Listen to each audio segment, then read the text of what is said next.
A vantagem que a gente tem hoje é uma ferramenta, é uma possibilidade. A questão é, quanto você vai gastar de tempo e dinheiro em consertar alguma coisa que pode ser consertada na foto? Então, esta é a Hum, primeira pergunta. E não é só esse tempo, né, que esse processo de aprender e de Não, fazer, ele te dá um background que sim, é sim, sensacional, que mas é gigante. independentemente disso, vamos tratá-lo somente num plano comercial.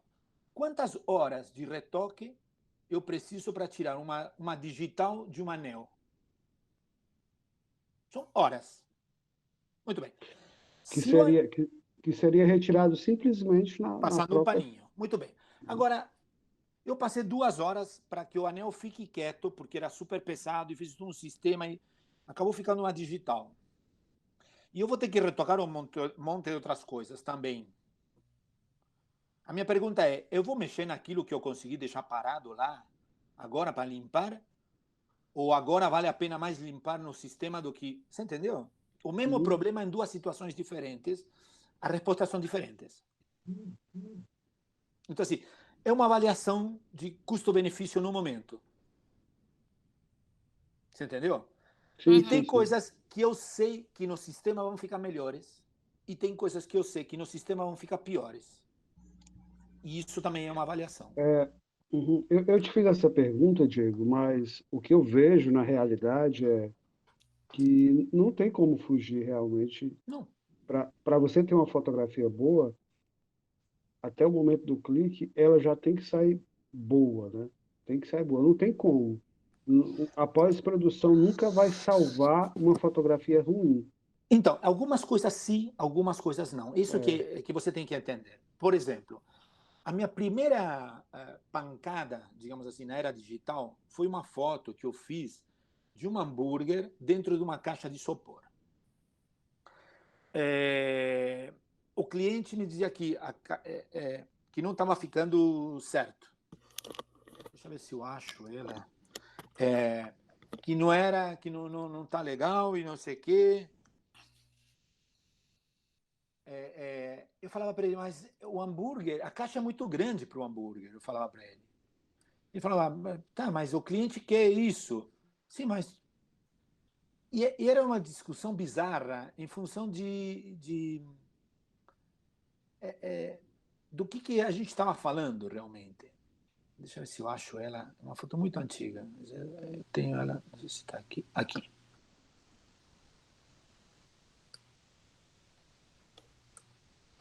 Só um segundo, gente. Porque tem tudo a ver com isto, tá? Tá. Então eu vou Você fazer pode isso. compartilhar a tela, você sabe, né? Sim.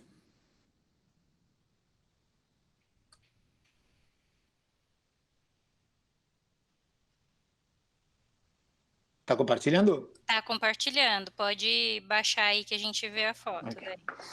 Ok, a foto era essa Espera aqui. aí que tem um delayzinho aí, estamos vendo.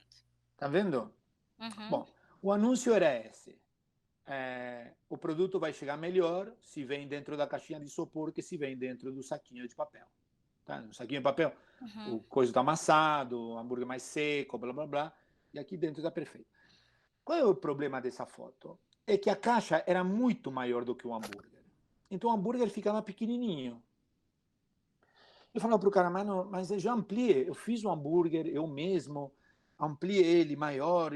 Não, não, continua pequeno, tem que ser um hamburgão. Falar, cara, mas isso é totalmente falso. Não interessa, é o que o cliente pediu.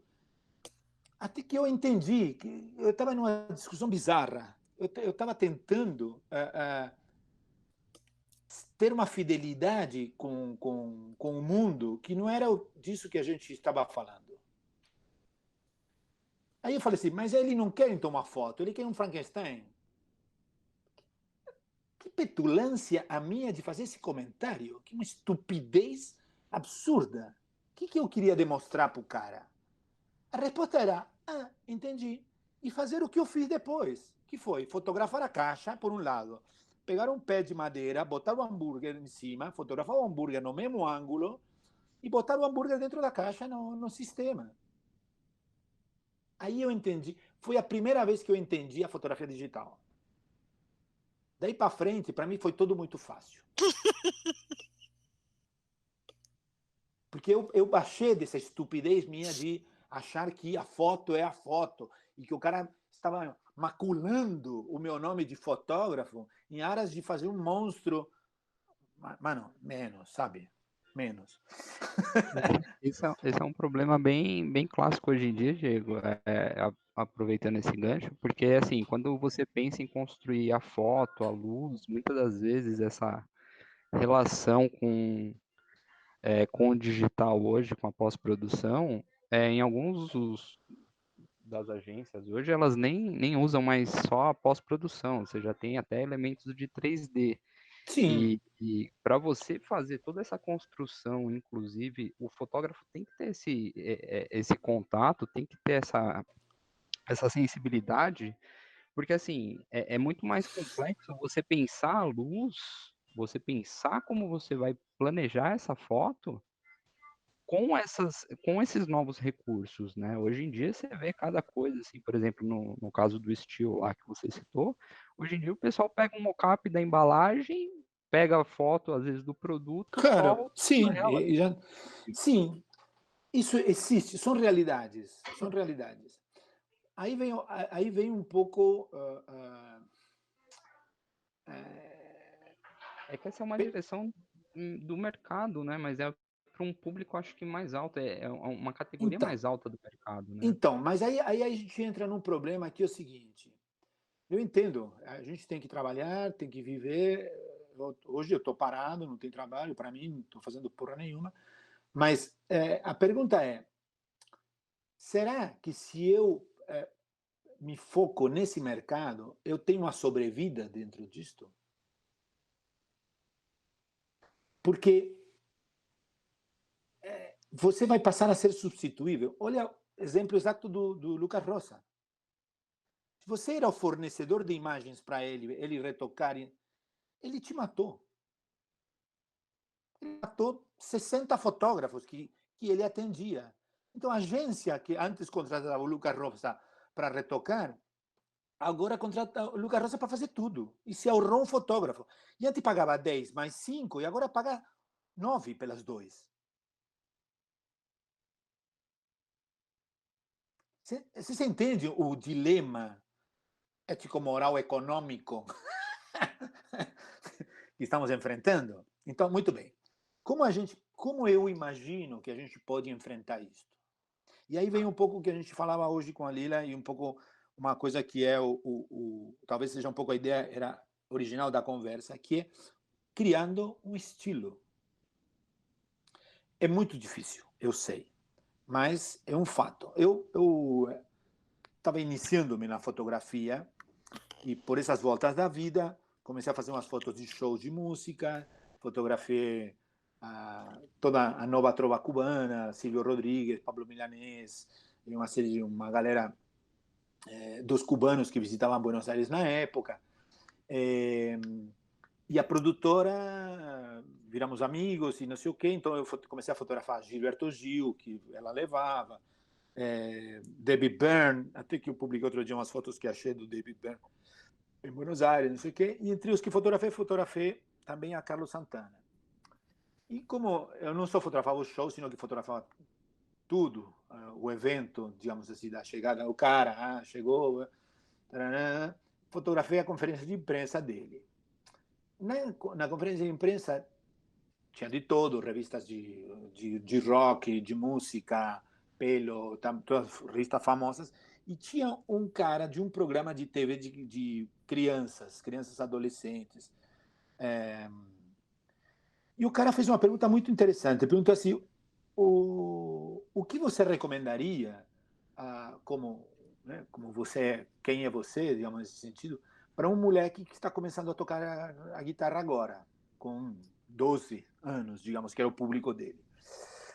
O cara olhou e falou assim: a minha recomendação é que ele entre que se feche no seu quarto e quando tenha um estilo que saia. E eu achei fantástico, fantástico. E ele ainda complementou, e diz assim, você me escuta e sabe que sou eu. Você escuta Eric Clapton e sabe que é Eric Clapton. Você escuta Steve Vai e sabe que é Steve Vai. O Slash e é Slash. O único que nos garante é o nosso estilo. E aí eu complemento. Você pega um cara que toca pra caralho e que copia todos eles, vai tocar como eles. É um cara técnico, mas não tem estilo. Quem é? É um músico de sessão que chama ele para tocar. Que é técnico, que é incrivelmente técnico, mas não tem nada próprio. É o mais complicado. Vocês já viram que imitadores, aqui não é muito famoso, mas os imitadores na Argentina tem muitos imitadores. Tem imitadores de cantores. O cara canta como Pavarotti, canta como Lucio Dalla, canta, não sei, como copia Chico Buarque, copia Caetano. O cara faz a voz dos caras, certo? Igual, você fala, cara, esse cara é incrível. Agora, escuta ele cantando. É uma bosta, geralmente. Não tem nada próprio. Ele não conseguiu desenvolver um estilo próprio. Foi tão invadido por sua capacidade técnica, geralmente, né? Estou falando, os imitadores não passam a ser cantores conhecidos. Eu não conheço nenhum. Então, o que eu quero dizer com isso? Quando eu digo copiem imagens de outros fotógrafos, é para você desenvolver uma técnica própria. E depois comecem a trabalhar, se fechem num quarto e comecem a trabalhar seu estilo. É o único, a única coisa que pode garantizar para vocês uma supervivência no mercado. É o mais difícil de tudo. Porque sempre vai aparecer alguém que vai dizer assim, não temos dinheiro para contratar ao Duran e contratamos o cara da esquina para fazer uma foto como a do Duran. Tudo bem, acontece. Ou copiar o Miro, ou copiar o não sei quem, entendeu? Ah, faz uma foto no estilo do Landau. Como me aconteceu, eu estava fazendo umas fotos para Ana Maria Braga e chegou um ponto em que eles pediam uma série de coisas, pediam da forma errada, não dava para entender o que eles queriam, até que vieram e mostraram, é isto que a gente quer. E eu olhei assim e falei, eu sei quem é o Landau, do Rio de Janeiro. Eu falei, sim, amigo meu. Eu tinha conversado com ele, um cara super legal.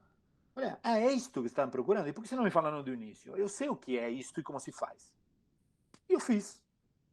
E depois eu fui enfiando minhas coisas e depois as fotos acabaram tendo mais a minha cara. Mas de início, para não perder o trampo, eu tinha 10, 12 livros para fazer. Um dos livros tem a cara de Landau. Eu tinha que segurar a barra. E Diego, isso acho que tem muito a ver, né, com essa, essa facilidade mesmo, né, de acesso à tecnologia. A gente consegue criar mais facilmente um fotógrafo extremamente técnico. Não é tão difícil fazer isso, né? Exatamente. Você consegue botar esse sujeito na frente de um computador durante 2 meses e diz estude desesperadamente, copie, refaça, tá? E você consegue produzir um fotógrafo absolutamente técnico.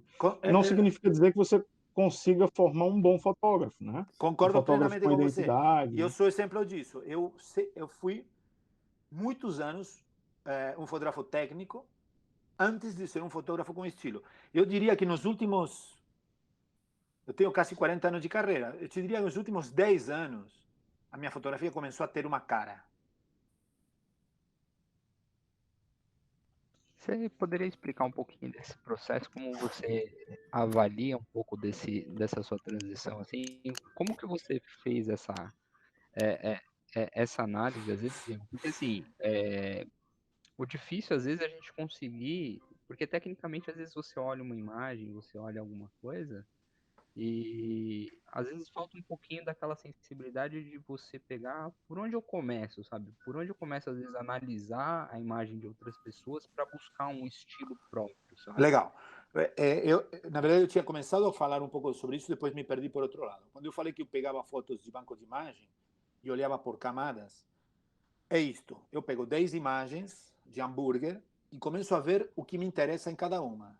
como resolver algumas coisas. Então, por exemplo, eu digo, me interessa nessa foto como está resolvido a mesa. E eu consigo ver só a textura da mesa, mesmo que em cima tenha um prato de macarrão. Mas estou vendo a mesa e como está resolvida. Então, é isto. Aí depois eu digo, aqui estou vendo o sentido da luz. Vem de direita para esquerda, um pouco mais dura, tem uma luz aqui atrás. Eu resolvo isso, mesmo que seja uma foto de uma agenda com canetas. Eu consigo visualizar isso e só guardo isso. Não vejo mais nada. Aí eu vou pegando de cada imagem um pedaço de alguma coisa que me interessa. E depois eu costuro tudo isso. Então eu tento trazer a mesa, tento trazer a luz, tento trazer o ângulo, tento trazer a textura, o calor, a temperatura de cor, tudo o que me interessou.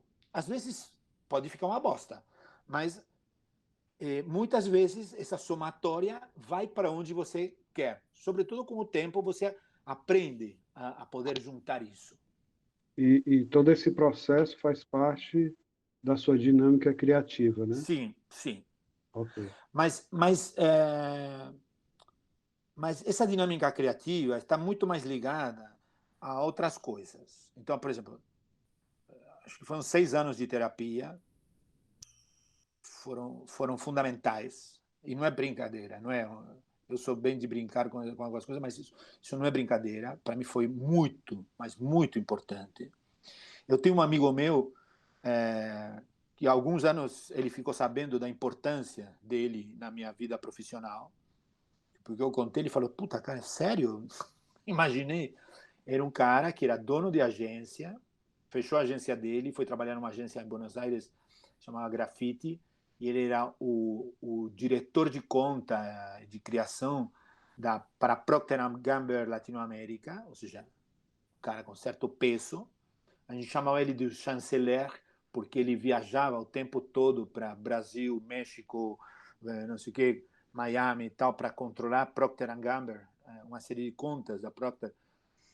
E ele ficava viajando, e por um amigo em comum, ele me procurou para um curso de fotografia básico, porque ele estava gostando de fotografar. Aí fizemos algumas aulas de fotografia. Aí ele chegou para mim e falou, estou com um problema aqui, mas não aparece o que eu quero. Não sei o que. Aí eu olhei os negativos dele e falei, cara, é muito simples, você está mandando ampliar a um lugar e estão fudendo os teus negativos. O teu negativo tem tudo e não está na ampliação.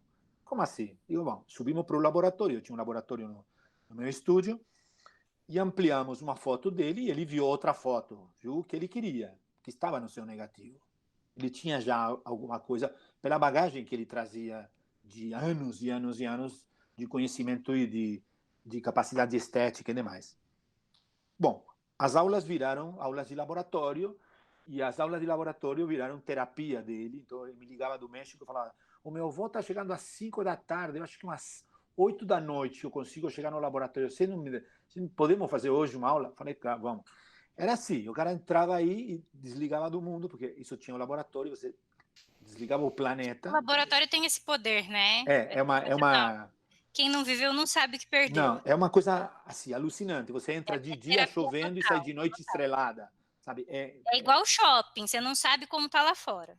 Mas você abre a porta e você diz quantos anos passaram, sabe? É outra vibe, é outra vibe. E a luz vermelha, a gente botava Buena Vista Social Club para escutar, cara.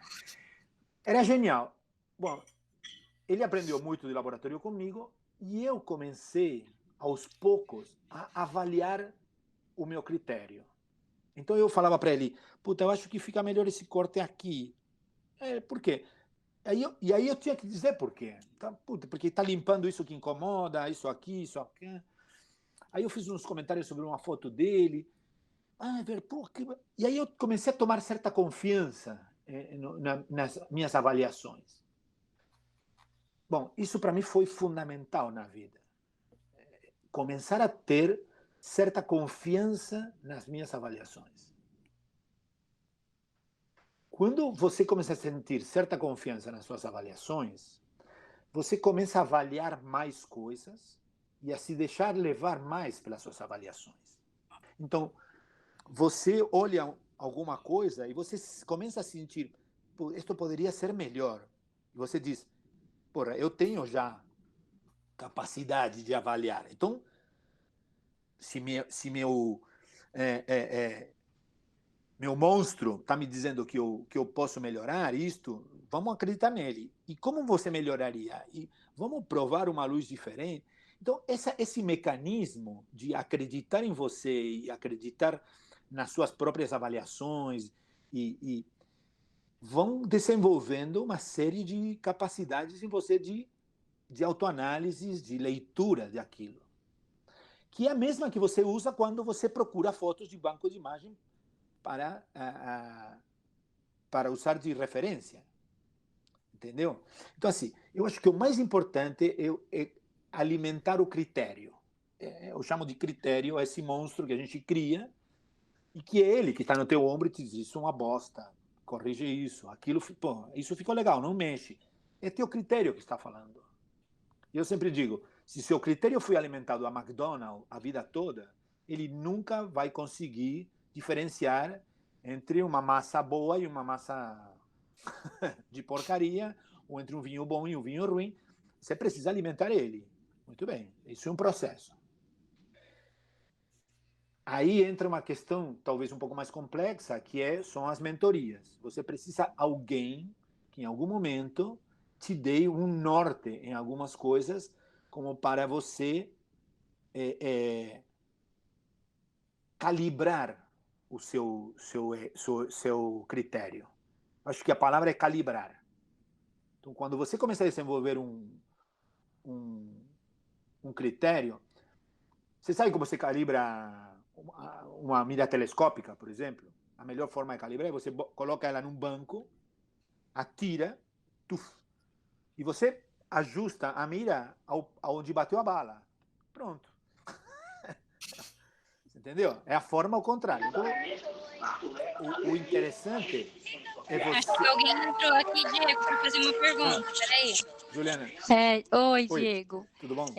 Eu só queria comentar que acho que hoje, assim, pelo menos é uma dificuldade que eu tenho, né? Dessa questão de alimentar o critério, porque, de verdade, você procura, sei lá, no Google, no Behance, tem tanta foto ruim, tanto lixo, que às vezes você não consegue achar uma coisa assim que te alimente corretamente, digamos assim. Às vezes é difícil Concordo. da gente encontrar alguma coisa que realmente vá favorecer esse nosso critério, né? Como Concordo plenamente com você, por isso que eu estou falando agora de ter alguém que, de alguma forma, guie. Você precisa de um nutricionista.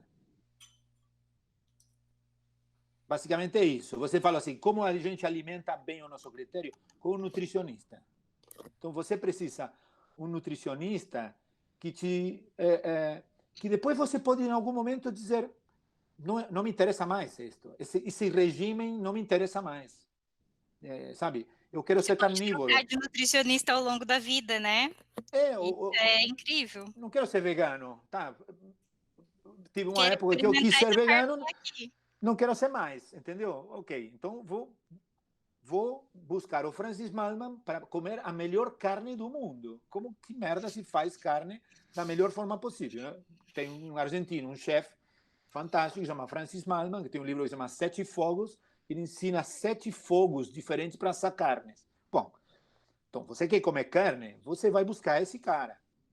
Você entendeu? É por aí. Então, assim, um coach, um nutricionista, um mentor seria um caminho. Então, assim, dizer, olha, eu gosto desse cara. Eu vou checar as minhas imagens com esse cara, para que ele me marque o que me incomoda, que eu não consigo ver das minhas imagens. Talvez ele veja. Ok, então você mede. Quando eu saí da assistência, eu tinha um cara que tinha me dado muito bem. O cara era dono de uma agência, chama Federico Hellman, El Oso Hellman. Uma agência chamada Contraponto, em Buenos Aires. E eu cheguei para ele e falei assim, eu estou saindo de assistente, não vou ser mais assistente aqui, eu vou trabalhar por minha conta. Ele falou, você já tem clientes? Eu falei, não tenho porra nenhuma, mas cansei, já é hora de sair. Falei, eu quero, em algum momento, posso te visitar e mostrar meu portfólio? Eu falo, sim, me traz o teu portfólio quando tiver alguma coisa. E eu levei meu portfólio para ele. Ele foi extremamente crudo comigo. Absolutamente cru. Ele olhou o portfólio, olhou e falou, isso aqui é uma bosta, tira. Arranca do portfólio, isso não pode mostrar para ninguém. Isso é uma foto que não tem significado, isso está legal, essa mais ou menos, é uma foto bonita, ok, é isto. Um dia me ligou e me falou assim, e me mandou para fazer uma foto técnica, uma reprodução de um quadro.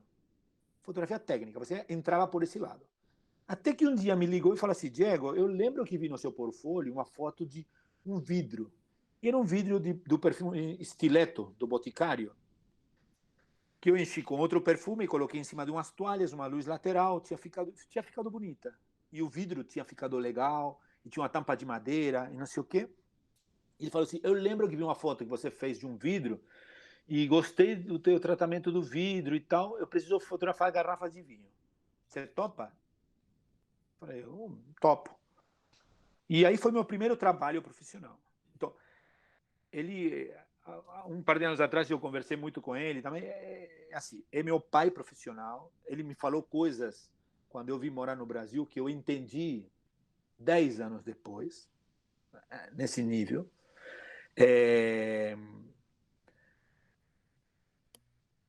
E é o cara que para mim foi o norte no meu trabalho, entendeu? Eu passei as minhas aprovações passavam por ele. E trabalhei muito com ele.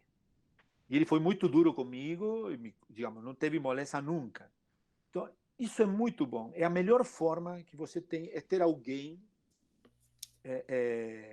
que possa te tirar uma luz. Eu tenho um fotógrafo de joias, eu fotografo joias, também não sei se vocês viram alguma coisa minha de joias. Tem um fotógrafo russo, que se chama Sergei Peretchnikov, que para mim é o melhor fotógrafo de joias do planeta. Ok. Eu mandei 2 fotos minhas para ele ver. A resposta dele tá no caminho, vai, continua assim. Ah, valeu, obrigado. O cara foi seco como um russo, tudo bem. Mas eu arrisquei, entendeu? Eu fiz 2 perguntas e ele é difícil, um cara muito difícil de acesso. Tudo bem, eu tentei conseguir uma mínima comunicação, mas foi interessante. Agora, o cara publica uma foto e eu passo 1 hora olhando aquela merda, a ver o que ele fez e como ele fez.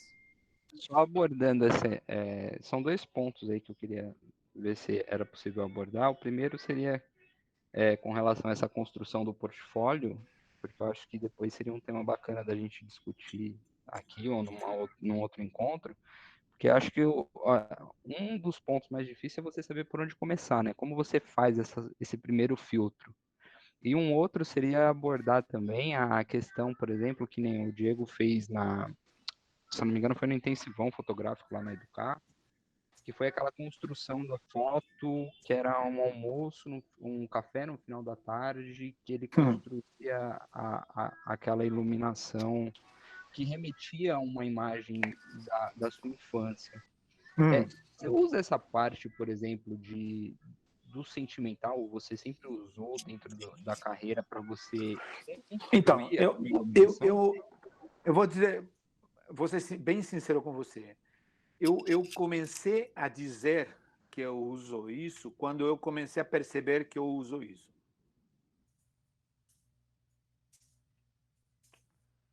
Então, assim, eu não tenho consciência se há 10 anos atrás eu utilizava isso. É complicado. Mas hoje, por exemplo, faz parte... Hoje eu sou consciente. Isso que eu quero dizer. Hoje eu sou consciente. Essa construção, por exemplo, você usa hoje parte desse... Sim, mas isso por isso eu te digo, escuta bem o que é complicado. Hoje eu posso dizer que eu uso porque eu sou consciente de que eu uso. Há 10, 15 anos atrás, eu não sei se eu usava, porque eu não era consciente se eu usava.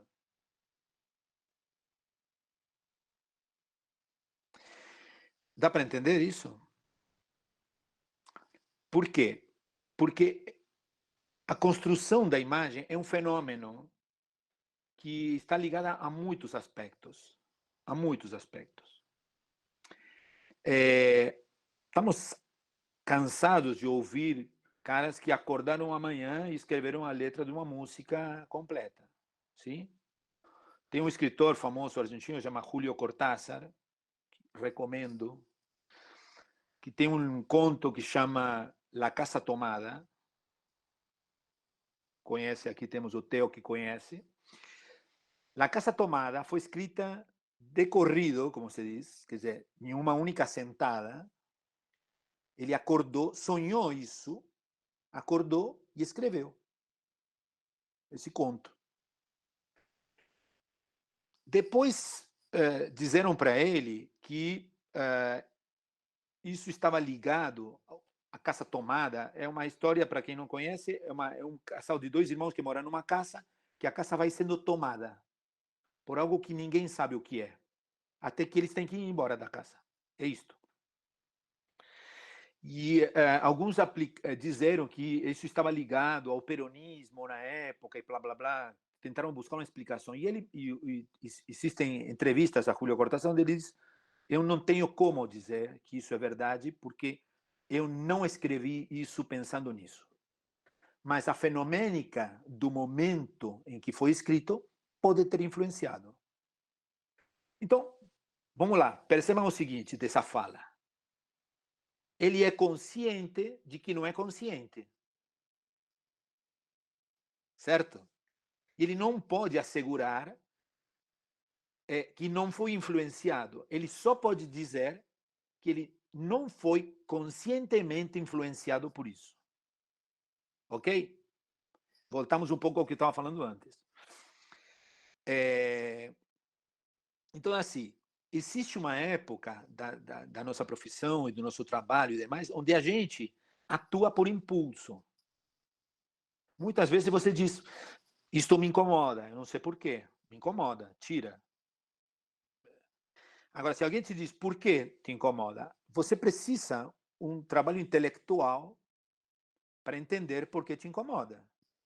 E muitas vezes a gente não está preparado, não tem bagagem suficiente para fazer uma autoanálise de entender por que isso te incomoda. Eu sempre disse para meus alunos e para todo mundo que sempre fala isso, se você não gosta de alguma coisa, preste muita atenção, porque é aí onde está a verdadeira questão.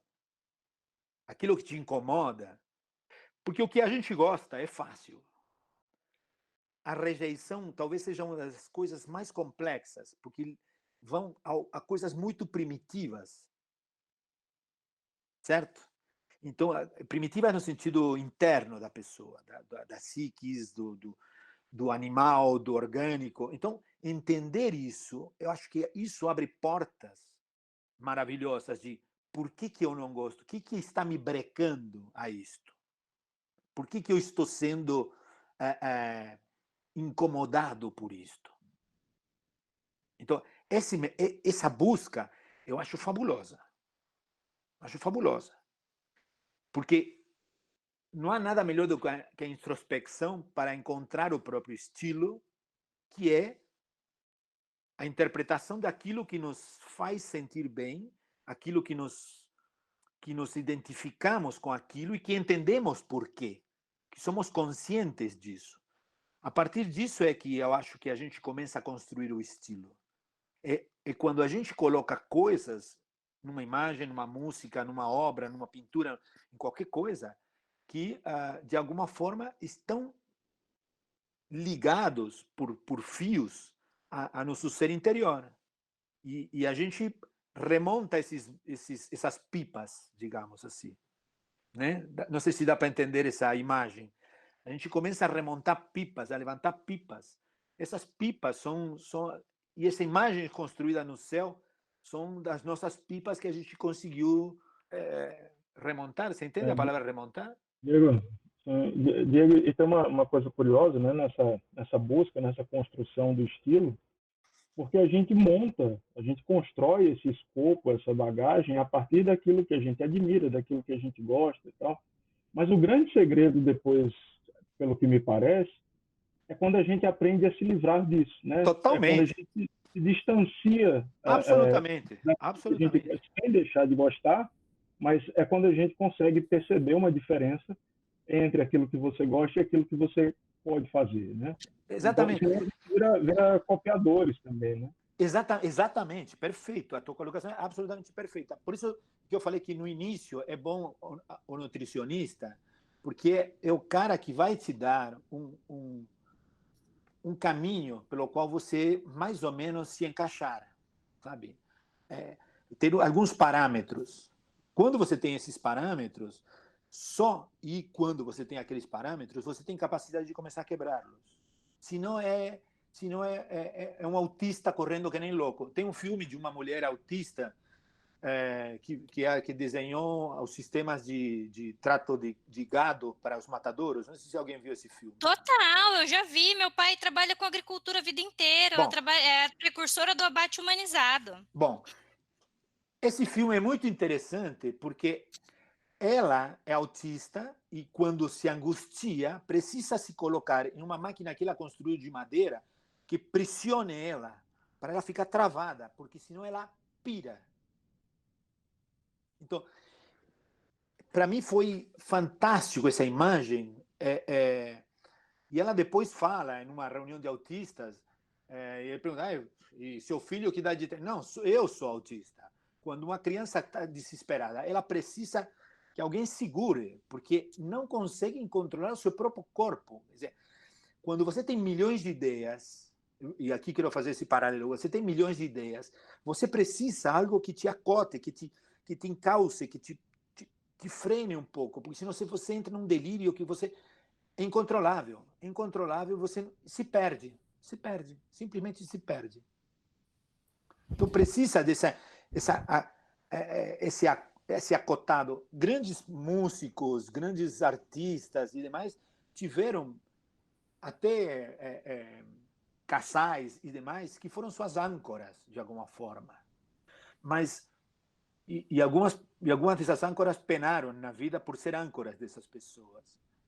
Porque foram as pessoas que tiveram o difícil e lamentável trabalho, às vezes, de segurar esses gênios desesperados. Então, assim, a gente não pode sacrificar a gente por aí. Então, a ideia é, quando a gente entra nesse pane criativo, ou não pane, ao contrário, esse frenesi criativo, é tentar buscar algo ou alguém que te acote um pouco, e diga, opa, baixa a bola aqui, menos, se acalma, foca, vai, e aí você vai ter alguma coisa lá.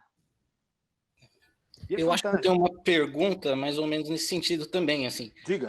Porque você chega num ponto que, tá, você pode até desenvolver um estilo, o cara tem a sua personalidade, mas o contratante, o cliente, ele chega e fala que quer uma foto assim, daquele jeito que foge do seu estilo. Sim. E aí entra naquilo da sua foto do hambúrguer, que você falou ali atrás, né? Você pensava uma coisa e meio que bateu de frente com o cliente. Tudo bem, mas aí é outra pergunta. Eu sou um artista ou eu sou um profissional? Sim.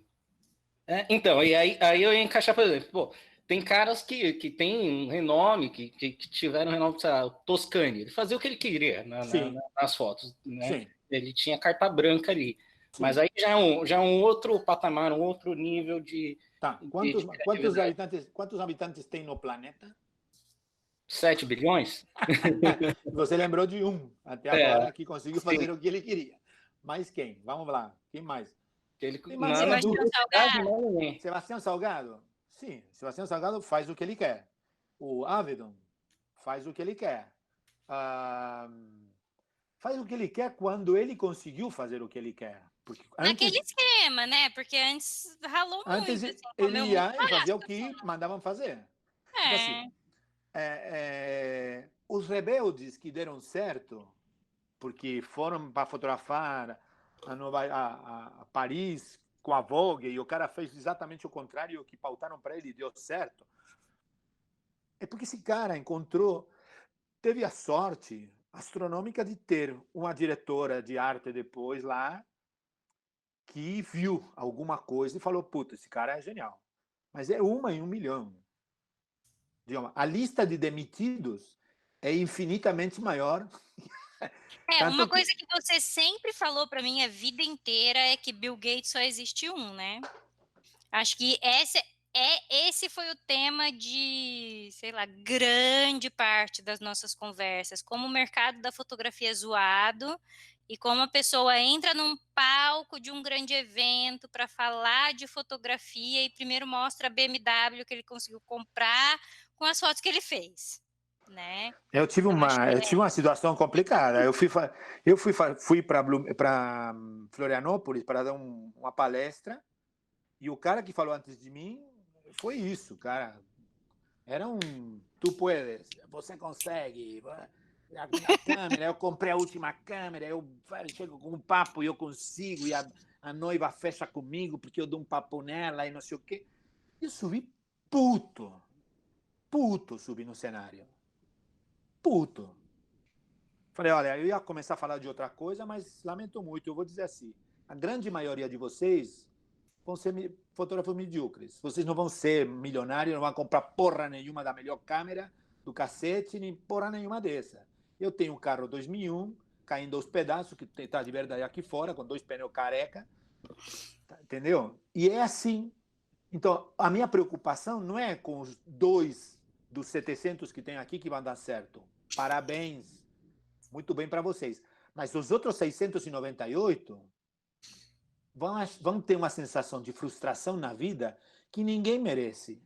Então, um filho da puta desses que sobe no palco e quer convencer você de que você não é Bill Gates porque você é um merda que não se esforça, eu dou um tiro na cara desse filho da puta.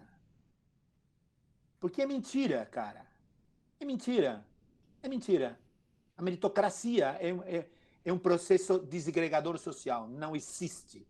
É uma merda. É uma grande falácia. É para que você rasgue a bunda. Desculpa, temos uma dama presente, 2, sabia? Muitas, né? Não está todo mundo aparecendo não vi. aí. Várias, desculpem. Para que seu patrão compre a BMW. Esta é a realidade. Paremos de falar bobagem, gente. E ainda, Diego, Agora, tem uma outra coisa, né? Nessa história de meritocracia, o que se vende mesmo é que o cara se sinta culpado por ele não conseguir um espaço no mercado, ou seja lá onde for, claro. Ele até merece, mas que ele não vai conseguir. Então, claro. É um jeito de dizer, a culpa é sua, aguente e fique com isso. E o cara entra nessa onda de dizer, eu posso conseguir, mas eu não consegui, então a culpa é minha. E é um jogo muito maluco de transferência. Pois é, cara, a quantidade de coisas que fazem com que você se dê bem ou não se dê bem nesse mundo são infinitas. Infinitas. Infinitas. Eu tive um aluno que fez um curso comigo básico de fotografia na Riguardari, uma escola de fotografia básica. Fez um curso de iluminação. O cara morava no Rio, estava uns dias em São Paulo, fez o curso. Estava sentado no aeroporto esperando para pegar o avião e tirou a câmera da mala para olhar as fotos que tinha feito no curso. A menina que estava sentada ao lado dele perguntou, você é fotógrafo? Eu demorei 20 anos em responder sim a essa pergunta. E ele falou, sou, com total desprezo pela vida. E a menina falou assim, eu tenho uma loja de biquínis no Rio, você está indo para o Rio? Tô. Eu tenho uma loja de biquínis, você não quer fazer as fotos para mim? Sim. Sentaram junto no avião, voaram, o cara fez a campanha da menina. Então, assim, do que depende isso? De porra nenhuma, cara. Entendeu? Tem coisas que são desse jeito. Bill Gates só existiu e só existe porque nesse tempo e espaço precisavam de um computador e o cara inventou aquela merda. Hoje, Bill Gates não existiria. A verdade é essa. O Bill Gates mesmo. Duplica o Bill Gates, joga hoje com 18 anos e o cara morre de fome.